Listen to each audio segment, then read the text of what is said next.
এই গল্পটি একটি হিটম্যানের যে টাকার বিনিময়ে মানুষ খুন করত। একদিন যাকে খুন করতে দেখে ফেলে একটি ছোট্ট মেয়ে। যখন সেই হিটম্যান মেয়েটিকে মারতে যায় তখন তার সামনে এমন এক মানুষ এসে দাঁড়ায় যে তাকে বিরাট এক সমস্যায় ফেলে দেয়। আর সেই মানুষটিরও রয়েছে ভয়ানক এক ইতিহাস। শুরু হয় সেই হিটম্যানের কাছ থেকে সেই মেয়েটিকে বাঁচানোর এক ভয়ানক লড়াই। আজ আমি তোমাদের এক্সপ্লেইন করব 2016 সালে মুক্তি পাওয়া স্ট্যান্ড আপ মুভিকে। গল্পের শুরুতে আমরা একটা বাড়িকে দেখতে পাই, যার সামনে আমরা কার্টার ও মারা নামের একটা কাপলকে দেখি। তারা দুজনেই তাদের বাড়ির সামনে দাঁড়িয়েছিল। তাদের সামনে বড় একটা ফিল্ডে তাদের ছেলে তাদের ফ্যামিলি ডগের সাথে খেলছিল। দুজনেই দাঁড়িয়ে তাদের ছেলেকে দেখছিল এবং তাদের নিজেদের মাঝে কথা বলছিল। তখনই তারা দেখতে পায় তাদের ছেলে মাটিতে পড়ে রয়েছে আর সে একদমই সেখান থেকে নড়ছিল না। তখন মারা কার্টারকে বলে সে যেন গিয়ে দেখে আসে ছেলেটার কি হয়েছে, কিন্তু কার্টার বিষয়টাকে তেমন একটা পাত্তা দেয় না। তখন মারা চলে যায় রুমের ভেতরে। এরপর অনেক সময় চলে যায় আর আমরা একটা কবরকে দেখতে পাই, যেটা ছিল কার্টারের ছেলের কবর। আর সেই কবরস্থানে আমরা একটা মেয়েকে দেখতে পাই যার নাম ইজাবেল। ইজাবেলকে সবাই বার্ড বলে ডাকে, যে নামটা তার একদমই পছন্দ নয়। ইজাবেলের হাতে একটা ক্যামেরা ছিল, যেটা তাকে দিয়েছিল তার মৃত বাবা মা। সে প্রায়ই সেই ক্যামেরা নিয়ে সেই কবরস্থানে আসতো আর চারপাশে ছবি তুলে রাখতো। যখন সে তার বাবা মার কবরের ছবি তুলছিল, এই সময় আমরা একটু দূরে ইজাবেলের বর্তমান গার্ডিয়ানকে দেখতে পাই, যার নাম ছিল রজার। ইজাবেল যখন ছবি তুলছিল তখন সেখান থেকে একটু দূরে কিছু লোককে সে দাঁড়িয়ে থাকতে লক্ষ্য করে, যারা কোনো একটা মৃত ব্যক্তির ফিউনারেলে এসেছিল। সেখানে আমরা একটা মহিলাকে দেখতে পাই যার সাথে তার বডিগার্ডও ছিল, আর ফিউনারেলের জন্য একটা পাদ্রীও সেখানে এসেছিল। ইজাবেল যখন তাদের ছবি তুলছিল তখন আমরা দেখতে পাই কেউ একজন সেই পাদ্রীকে গুলি করে। এটা দেখার পর সেখানে থাকা সেই বডিগার্ডও সতর্ক হয়ে যায়, আর এই ঘটনায় মহিলাটাও অবাক হয়ে যায়। সেই বডিগার্ড যখনই তার বন্দুকটা বের করে তখন তাকেও সেই লোকটা গুলি করে। আর তখনই আমরা জঙ্গলের ভেতর থেকে একটা লোককে বের হয়ে আসতে দেখতে পাই। এই লোকটা ছিল একজন হিটম্যান, যার চেহারা একটা কালো মাস্ক দিয়ে ঢাকা ছিল। ধীরে ধীরে সে ওই মহিলার কাছে আসে। ইজাবেল তার ক্যামেরায় এই পুরো ঘটনার ছবি তুলছিল। লোকটা সেই মহিলার কাছে এসে তার মাস্ক খুলে ফেলে। তখন আমরা জানতে পারি এই লোকটার নাম সেট। সে ওই মহিলাটাকে বলে, আমি একজন হিটম্যান, টাকা নিয়ে আমি লোকদের হত্যা করি। আমাকে তোমাকে হত্যা করার কন্ট্রাক্ট দেওয়া হয়েছে, আর এই কারণে এখন তোমাকে মরতে হবে। এই কথা বলেই সে তার বন্দুক থেকে গুলি চালিয়ে দেয় আর মেয়েটাকে হত্যা করে ফেলে দেয় সেই কবরের ভেতরে। এদিকে ইজাবেল তার ক্যামেরায় সেটের ছবি তুলে নেয়। সেট এই বিষয়টা একদমই জানতে পারে না। সে এক এক করে সব লাশগুলো নিয়ে এসে কবরের মধ্যে ফেলে দেয়। তখন ইজাবেল সেখান থেকে দৌড়ে পালিয়ে যায় তার গাড়ির কাছে। সেখানে গিয়ে খুঁজতে থাকে রজারকে, কিন্তু আশেপাশে কোথাও রজারকে দেখা যায় না। একটু পর আমরা রজারকে দেখতে পাই যে ইজাবেলকে খুঁজছিল। সে তাকে খুঁজতে খুঁজতে কবরস্থানে চলে আসে আর জোরে জোরে ইজাবেলকে ডাকতে থাকে। তখন সেট রজারের আওয়াজকে শুনে নেয় আর ইজাবেলও সেই আওয়াজ শুনে সেখানে চলে আসে। আর সে দূর থেকে রজারকে সতর্ক করে সে যেন ওই লোকটার কাছে না যায়। কিন্তু এরই মধ্যে সেই হিটম্যান রজারকে গুলি করে দেয়। গুলিটা এসে রজারের মাথা এফুর ওফুর করে দেয়। তখন ইজাবেল জোরে চিৎকার করে ওঠে আর সেই চিৎকার সেট শুনে নেয়। তখন সেট এবার ইজাবেলকে মারার জন্য বন্দুক তাক করে ধরে। তখন সে দেখতে পায় মেয়েটার হাতে একটা ক্যামেরা রয়েছে। তখন সে বুঝে যায় মেয়েটা নিশ্চয়ই তার সেই হত্যা করার ছবিগুলো সেই ক্যামেরাতে তুলে নিয়েছে। তখন সেট একদম রেগে যায় আর সে ভুলে যায় ইজাবেল একটা ছোট্ট মেয়ে। সে কখনোই চায় না তার এই হত্যাকাণ্ড এবং তার চেহারা সবার সামনে ফাঁস হয়ে যাক। তখন সে দূর থেকে ইজাবেলের উপর গুলি চালানো শুরু করে। ইজাবেল সেখান থেকে পালানো শুরু করে। এবার সেট তাকে মেরে ফেলতে তার পিছু নেই। কিছুক্ষণ পর ইজাবেলের একটা বাড়ি নজরে পড়ে, আর এই বাড়িটা ছিল কার্টারের। তখন আমরা বাড়িটার ভেতরে কার্টারকে দেখতে পাই, যে একটা লেটার লিখছিল।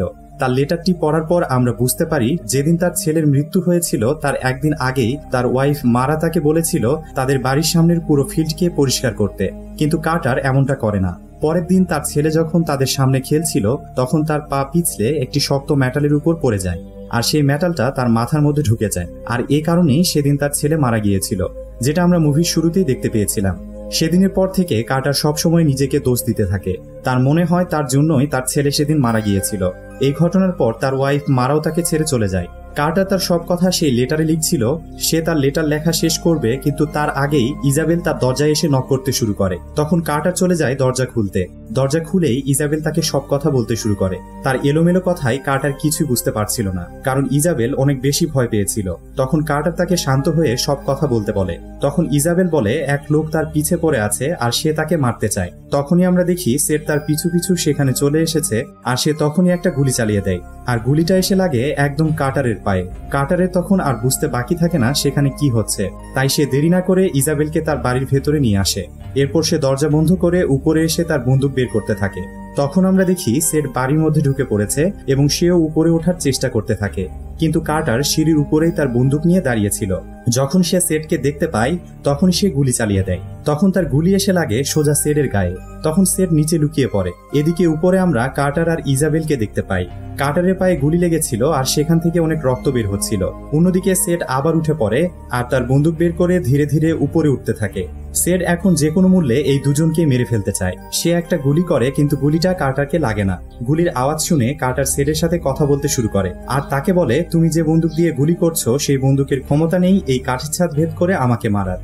এই কথা শোনার পর সেট বুঝে যায় কার্টার কোনো সাধারণ মানুষ নয়। তার বন্দুকের ব্যাপারে যখন এত কিছু জানা আছে তার মানে সে ভালো করেই জানে কিভাবে লড়তে হয়। তখন সেট নিচে কার্টারের একটা ছবি দেখতে পায় আর সেটা দেখে সে বুঝে যায় কার্টার এক সময় আর্মিতে ছিল আর সে ছিল একজন স্পেশাল ফোর্সের মারাত্মক একজন সদস্য যার যুদ্ধের অনেক অভিজ্ঞতা রয়েছে। তখন সেট বলে, তোমার কাছে একটা শটগান রয়েছে যার রেঞ্জ অনেক কম, যদি তুমি আমাকে মারতে চাও তবে তোমাকে নিচে নামতে হবে। তখন কার্টার সেটকে ভয় দেখাতে শুরু করে। কার্টার সেটকে বলে, যদি তুমি এই মুহূর্তে আমার বাড়ি থেকে চলে না যাও তবে আমি পুলিশকে কল করব। তখন সেট সেখানে থাকা টেলিফোনটি উঠালে সে জানতে পারে টেলিফোনের লাইনটি কাটা রয়েছে, তার মানে কার্টার তাকে ভয় দেখাচ্ছে। সেট কার্টারকে বলে, তুমি ভালোই গেম খেলতে পারো, আমি জানি তোমার ফোনের লাইনটা কাটা রয়েছে। তখন কার্টার বলে, আমার কাছে একটা সেলফোন আছে। তখন সেট দেখতে পায় সেলফোনটাও নিচে পড়ে রয়েছে। এবার সে কার্টারকে বলে, তুমি আমার থেকে বাঁচতে পারবে না, যতক্ষণ না আমি তোমাকে আর ওই মেয়েটাকে না মেরে ফেলি ততক্ষণ আমি এখানেই থাকবো। তুমি যদি সত্যি বেঁচে থাকতে চাও তবে ওই মেয়েটাকে আমার কাছে পাঠাও, কারণ ওই মেয়েটা আমার চেহারা দেখে ফেলেছে। তোমার সাথে আমার কোনো শত্রুতা নেই, কারণ তুমি এখনো আমার চেহারা দেখোনি, এই কারণে আমি তোমাকে ছেড়ে দেব, শুধু ওই মেয়েটাকে আমার কাছে দিয়ে দাও। কিন্তু যাই হয়ে যাক, কার্টার মেয়েটাকে নিচে পাঠাতে চায় না। তখন সেট তাকে আরো কিছু সময় দেয়। সে জানে কার্টারের পায়ে গুলি লেগেছে যার রক্ত অনেক দ্রুত বের হচ্ছে, যার ফলে সে বেশিক্ষণ উপরে থাকতে পারবে না। কিন্তু কার্টারও নিচে নামতে চায় না। তখন সে ইজাবেলকে বলে পাশের রুমে ফার্স্ট এইড কিট রয়েছে, সেটা তাকে এনে দিতে। তখন ইজাবেল সেটা তাকে এনে দেয়। কার্টার তখন নিজের পায়ে লাগা গুলিটা বের করতে শুরু করে। তখন আমরা সেটকে দেখতে পাই সেও তার পেট থেকে তার গুলি বের করছে। সেও বুঝতে পেরেছে এই লড়াইটা এত সহজে শেষ হবে না। অন্যদিকে আমরা কার্টারকে দেখি সে সব বাল্বস একত্র করে সেগুলো ভেঙে সিঁড়িতে তার কাজ ফেলে দেয়, যাতে সেট উপরে ওঠার চেষ্টা করলে পায়ের শব্দে সে যেন বুঝতে পারে। কিন্তু কার্টারের কাছে সবচেয়ে বড় সমস্যা হলো তার শটগানে একটি মাত্র গুলি রয়েছে। কিন্তু ভালো খবর এই যে এই বিষয়টা সেট জানে না। কার্টার ইজাবেলকে বলে, তোমার কাছে পালানোর একটাই রাস্তা আছে, আর সেটা হচ্ছে তোমার পাশের জানালা দিয়ে পালিয়ে যাওয়া। কিন্তু আমার পায়ে গুলি লেগেছে আর আমি পালাতে পারবো না, তাই শুধু তোমাকে এখান থেকে পালাতে হবে। এই কথা শোনার পর ইজাবেল তার মা বাবার বিষয়ে কার্টারকে জানায়, কিভাবে তারা মারা গিয়েছিল। তখন কার্টারের তার ছেলের কথা মনে পড়ে। তখন ইজাবেল কার্টারকে জানায়, আমি সেই লোকটার ছবি আমার ক্যামেরাতে তুলে নিয়েছি। এই কথা শুনে কার্টার ইজাবেলকে বলে, সেই ক্যামেরার ফিল্ম বের করে আমাকে দাও। কার্টার ফিল্মটাকে নিয়ে সেটাকে একটা প্লাস্টিকের ব্যাগের মধ্যে ঢুকিয়ে নেয়। এরপর সে ইজাবেলকে বলে, এটাকে তুমি বাথরুমের ফ্ল্যাশ ট্যাঙ্কের মধ্যে রেখে দাও, যাতে সেই লোকটা এটা খুঁজে না পায়। আর ইজাবেলও ঠিক এমনটাই করে। অন্যদিকে আমরা নিচে সেটকে দেখতে পাই যে কার্টারের সব জিনিসপত্র দেখতে থাকে। সেখানে সে কার্টারের একটা ফ্যামিলি ফটো দেখতে পায়। এবার সে কার্টারের সাথে খেলতে শুরু করে। সে কার্টারকে বলে, তোমার ওয়াইফ অনেক সুন্দর, আমি তার সাথে কিছু সময় কাটাতে চাই। কথাগুলো শুনে কার্টার রেগে যায়, আর নিজের বউকে নিয়ে কেউ এমন কিছু বললে মাথা তো খারাপ হয়ে যাওয়াই স্বাভাবিক। সেট তাকে আরো বলতে থাকে, তোমার তো দেখছি একদমই ফ্যামিলির পরোয়া নেই। কার্টার তাকে বলে, এখন আমার কোনো কিছুতেই কিচ্ছু যায় আসে না, আমার কাছে আমার কোনো পরিবার নেই। এরপর সেট কার্টারকে বলে, যদি তুমি নিচে না আসো তবে আমি এই পুরো বাড়িটাকে আগুন লাগিয়ে দেব। কার্টার তখন সেটকে বলে, আমি ওই ক্যামেরা থেকে ওই ফিল্মটা বের করে নিয়েছি, আর সেটাকে এমন জায়গায় লুকিয়ে রেখেছি যেখানে আগুন লাগলেও কিছুই হবে না। যদি তুমি বাড়িটাকে জ্বালিয়ে দাও তবে এখানে পুলিশ চলে আসবে আর তারা সেই ফিল্মটাকে পেয়ে যাবে, আর তোমার খেলা তখনই শেষ হয়ে যাবে। এই কথা শুনে সেট ভরকে যায়, আর সে কার্টারকেও ভরকাতে শুরু করে যাতে সে কোনো একটা ভুল করে বসে। অন্যদিকে আমরা একটা পুলিশকে দেখতে পাই যে রাস্তায় তার গাড়ি নিয়ে যাওয়ার সময় কবরস্থানের পাশে দুটি গাড়িকে দাঁড়িয়ে থাকতে দেখে। সে দেখতে পায় গাড়িটার ভেতরে কেউ নেই। সে গাড়ি থেকে নেমে চলে যায় কবরস্থানের কাছে। যখন সে চারপাশে দেখতে থাকে তখন তার সন্দেহ হতে থাকে নিশ্চয়ই এই জায়গাটাতে বিরাট কোনো গরমিল রয়েছে। অন্যদিকে আমরা সেটকে দেখি সে এখনো বাড়ির নিচে রয়েছে আর সে কার্টারের নিচে আসার অপেক্ষা করছে। তখনই সে কার্টারের লেখা সেই লেটার খুঁজে পায় যেটা সে একটু আগেই লিখেছিল। এবার সে হাতে নিয়ে সেটা পড়তে শুরু করে আর সেটা সে অনেক জোরে জোরে পড়তে শুরু করে যাতে কার্টার সেটা শুনে রেগে যায় আর সে নিচে চলে আসে। কিন্তু কার্টার এবারও নিচে আসে না। যখন সেট পুরো লেখা পড়ে শেষ করে তখন সে সমস্তটা বুঝে যায় যে কার্টারের জীবনে কি কি হয়েছে। চিঠিটা পড়া শেষে সে বুঝতে পারে কার্টার সুইসাইড করতেই যাচ্ছিল, কিন্তু তার আগেই সেখানে ইজাবেল এসে পড়ে। আগেই বলেছি সবকিছুর জন্য কার্টার নিজেকেই দায়ী করে। একটু আগে কার্টার আত্মহত্যা করতে চাইলেও এখন সে বাঁচতে চায়। সে নিজের ছেলেকে বাঁচাতে না পারলেও ইজাবেলকে সেই হিটম্যানের কাছ থেকে বাঁচাতে চায়। ইজাবেল অনেক ভয় পাচ্ছিল। কার্টার তাকে বলে, যতক্ষণ আমি জীবিত আছি তোমার কিচ্ছু হবে না। এই কথা শোনার পর ইজাবেল কার্টারকে জড়িয়ে ধরে। এভাবেই সময় পার হতে থাকে আর নিচে সেট পাগলের মতো করতে থাকে। সে ধৈর্য হারিয়ে দুটি গুলি চালিয়ে দেয়। অন্যদিকে আমরা সেই পুলিশ অফিসারকে দেখতে পাই যে রজারের লাশ খুঁজে পেয়েছে। যখন সে লাশটাকে ভালো করে চেক করছিল তখন সে একটা গুলির আওয়াজ শুনতে পায়। সে গুলির আওয়াজ লক্ষ্য করে সেদিকে চলে যায়। কিছুক্ষণ পর সে কার্টারের বাড়িটা দেখতে পায়। সে বুঝে যায় সব প্রশ্নের উত্তর এখানে পাওয়া যাবে, তাই সে দ্রুত এসে তার গাড়িতে বসে পড়ে আর কার্টারের বাড়ির দিকে যেতে শুরু করে। অন্যদিকে আমরা কার্টারকে দেখতে পাই কার্টার তার রুমের সিলিং বাল্বকে দেখছিল। তখন তার মনে হয় বাতিটা ফ্লিক করছে, তার মানে একটু পর জেনারেটরের ফিউল শেষ হয়ে যাবে। যদি ফিউল শেষ হয়ে যায় পুরো বাড়িটা অন্ধকার হয়ে যাবে আর অন্ধকারে সেট আরো ভয়ানক হয়ে উঠবে। কার্টার ইজাবেলকে আবার বলে, তুমি জানালা দিয়ে পালাও, যতক্ষণে তুমি পালাবে আমি ওই লোকটাকে আটকে রাখবো। তখন ইজাবেল বলে, তারপর আপনার কি হবে?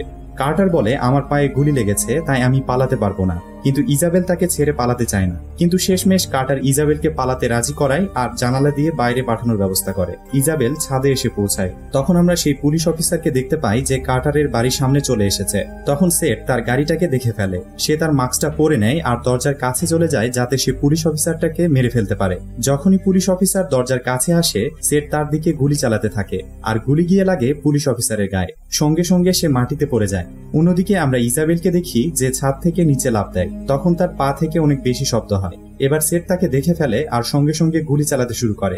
তখন ইজাবেল আবার সেই বাড়িটার উপরে যেতে শুরু করে। সেট বাড়িটার বাইরে চলে আসলে সে এবার ইজাবেলকে দেখতে পায়। সে আবার ইজাবেলের দিকে গুলি চালাতে শুরু করে। তখন সেটের গুলিও শেষ হয়ে যায় আর ইজাবেল উপায় না পেয়ে আবার বাড়ির মধ্যে ঢুকে পড়ে। তখন সেট দেখতে পায় সেই পুলিশ অফিসারটা এখনো বেঁচে রয়েছে আর সে তার বন্দুক বের করার চেষ্টা করছে।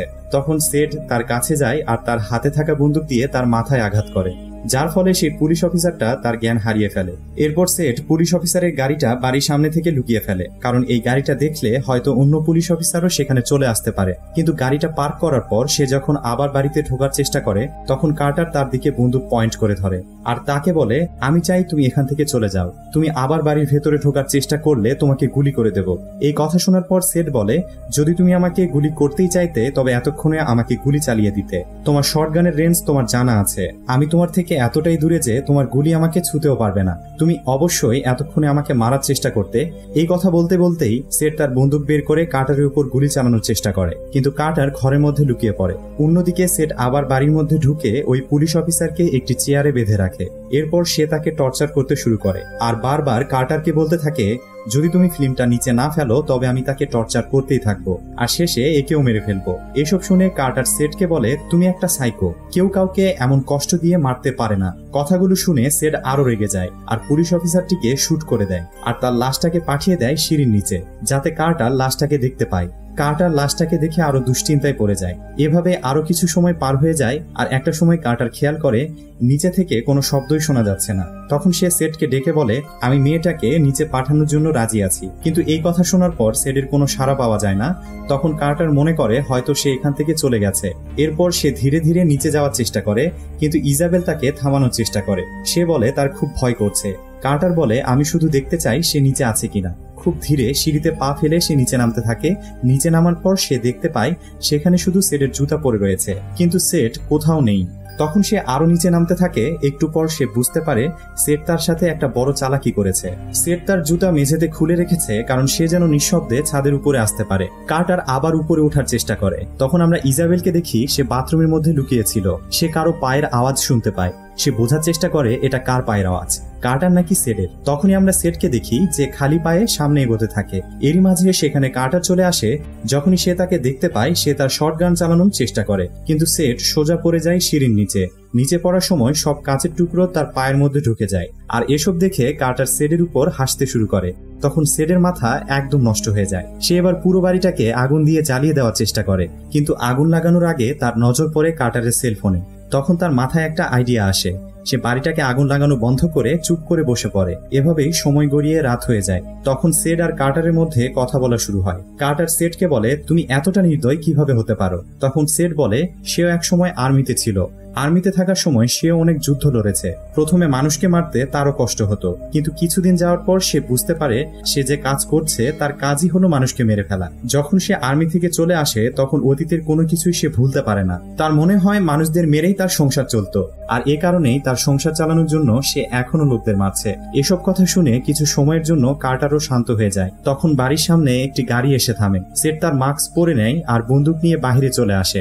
একটু পর আমরা দেখি সেড একটা মেয়েকে বন্দুক তাক করে ধরে রেখে ঘরের মধ্যে নিয়ে আসে আর কার্টারকে বলে, তোমার সাথে কেউ দেখা করতে এসেছে।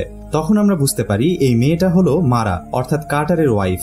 কার্টার মারার কথা শুনে ঘাবড়ে যায়। সে বুঝতে পারছিল না মারা এখানে কেন এসেছে। তখন আমরা পুরো বিষয়টা বুঝতে পারি। সেড কার্টারের ফোন থেকে মারাকে ফোন করেছিল। সে তাকে জানিয়েছিল, আমি তার বন্ধু বলছি, কার্টারের অবস্থা খুবই খারাপ, সে তোমার সাথে দেখা করতে চায়। সেড ভেবেছিল এই প্ল্যানের মাধ্যমে সে ইজাবেলকে নিচে নিয়ে আসতে পারবে। এবার সে কার্টারকে ধমকাতে শুরু করে। সে কার্টারকে বলে, যদি মেয়েটাকে তুমি নিচে না পাঠাও তবে আমি মারাকে মেরে ফেলবো, আর এসব কিছুর জন্য তোমার কাছে খুবই কম সময় রয়েছে। তখন কার্টার ভয় পেয়ে যায়। সে চায় না তাদের এই ঝামেলায় মারার কিছু হোক। এবার ইজাবেল কাঁদতে শুরু করে। সে কার্টারকে বলে, আমি মরতে চাই না। তখন কার্টার কিছুক্ষণ ভাবার পর তার বন্দুক ইজাবেলকে দিয়ে দেয় আর তাকে বলে, তুমি উপরে থাকো, আমি নিচে যাচ্ছি। যদি সেই লোকটা উপরে ওঠার চেষ্টা করে তবে তাকে সঙ্গে সঙ্গে গুলি করবে। কার্টার এবার নিচে নামতে শুরু করে। সে সেডের সামনে এসে বলে, এখনো মেয়েটা উপরে আছে, যদি তুমি তার কাছে যাওয়ার চেষ্টা করো তবে সে তোমাকে গুলি করবে, ওর কাছে একটা শটগান আছে। কার্টার আবার সেডকে বোঝানোর চেষ্টা করে সে এখনো এখান থেকে কোনো ঝামেলা না করেই চলে যেতে পারে, কারণ আমরা কেউই তোমার চেহারা দেখিনি। আমি মেয়েটাকে বুঝাবো আর ফিল্মটাকে জ্বালিয়ে দেব, কেউ তোমার ব্যাপারে আর কোনোদিন কথা বলবে না। এসব কথা শুনে সেড অনেক রেগে যায়। সে তার মাস্ক খুলে ফেলে আর তাদের বলে, তোমরা এখন আমার চেহারা দেখে ফেলেছো, এখন আমি কি করব? এই কথা বলেই সে কার্টারের উপর গুলি চালিয়ে দেয়। কার্টার নিচে পড়ে যায়। সেড তখন ইজাবেলকে বলতে থাকে, যদি নিচে না আসো তবে কার্টারকে মেরে ফেলবো। এসব কথা শুনে ইজাবেল ভয় পেয়ে যায় এবং ধীরে ধীরে সে নিচে নামতে থাকে, কিন্তু তার হাতে বন্দুক রয়েছে। সে বন্দুকটা পয়েন্ট করে রাখে সেডের দিকে। এবার সেডও পেছনে সরে যেতে থাকে। তাদের দুজনের মধ্যে কেউ একজন গুলি চালানোর আগেই সেই রুমের বাতিগুলো আবার ফ্লিক করতে শুরু করে। কার্টার বুঝে যায় এটাই সঠিক সময় সেডকে হামলা করার। সে জলদি উঠে পড়ে এবং সেডের উপর ঝাঁপিয়ে পড়ে। দুজনের মধ্যে তখন এক মারাত্মক লড়াই শুরু হয়ে যায়। কার্টার তার চাকু বের করে বারবার স্টেপ করতে থাকে সেডের গলায়। তখন আমরা মারাকে দেখতে পাই যে পুলিশকে সবকিছু জানিয়ে দেয়। অন্যদিকে সেড এবার মাটিতে পড়ে যায়। তখন ইজাবেল তার শটগান নিয়ে সেডের সামনে এসে দাঁড়ায় এবং তার হাতে থাকা সেই বন্দুকের ট্রিগার চালিয়ে দেয়। তখন আমরা জানতে পারি শটগানে একটিও গুলি নেই, কারণ কার্টার তার শেষ গুলি অনেক আগেই চালিয়ে দিয়েছিল। এতক্ষণ সে সেডকে বোকা বানিয়ে রেখেছিল। যখন ইজাবেল এটা বুঝতে পারে সে শান্ত হয়ে যায়। এবার সেড তার বন্দুক বের করে, কিন্তু তখনও ইজাবেল সেখানেই দাঁড়িয়ে থাকে। দেখে মনে হয় এখন আর তার কোনো ভয় নেই। সেড তার দিকে বন্দুক তাক করে ধরে রাখে, কিন্তু শেষে সেড ইজাবেলকে বলে, আমি তোমাকে মারবো না, আমি কোনো রাক্ষস নই। এই কথা বলে সে সেখানেই মারা যায়। আসলে সেড তার পুরো জীবন এই একটা জিনিস থেকেই পালিয়ে বেরিয়েছে যে সে কোনো রাক্ষস নয়, কিন্তু যতবারই সে মানুষকে মেরে ফেলতো তার নিজেকে সেটাই মনে হতো। কিন্তু শেষ সময়ে সে রাক্ষস হয়ে মরতে চায়নি, তাই সে ইজাবেলকে জীবিত ছেড়ে দেয়। এবার ইজাবেল চলে যায় কার্টারের কাছে। সে দেখতে পায় কার্টার এখনো বেঁচে আছে। তখন সে খুশি হয়ে যায়। এখন ইজাবেলের আর কোনো ক্যামেরার দরকার নেই। সে তার দুঃখ থেকে বেরিয়ে আসতে পেরেছে। সে কার্টারকে তার জীবনের জন্য ধন্যবাদ জানায়। তখন কার্টারও তাকে ধন্যবাদ জানায়, কারণ আজ যদি ইজাবেল তার কাছে না এসে পড়তো তবে কার্টার সুইসাইড করে ফেলতো। যদি কার্টার বেঁচে থাকে সেটা ইজাবেলের কারণে। ইজাবেল কার্টারকে তার বাবার জায়গায় স্থান দেয়, আর কার্টারেরও মনে হয় সে তার হারিয়ে ফেলা সন্তানকে খুঁজে পেয়েছে। আর এই মুভিটা এখানেই শেষ হয়ে যায়। তো বন্ধুরা, আজকের ভিডিওটি এখানেই শেষ করছি। যদি ভিডিওটি ভালো লেগে থাকে ভিডিওটিতে একটি লাইক করে দাও আর চ্যানেলটিকে সাবস্ক্রাইব করে দাও। আজ তাহলে চলি, দেখা হচ্ছে নতুন কোনো গল্প নিয়ে। ধন্যবাদ।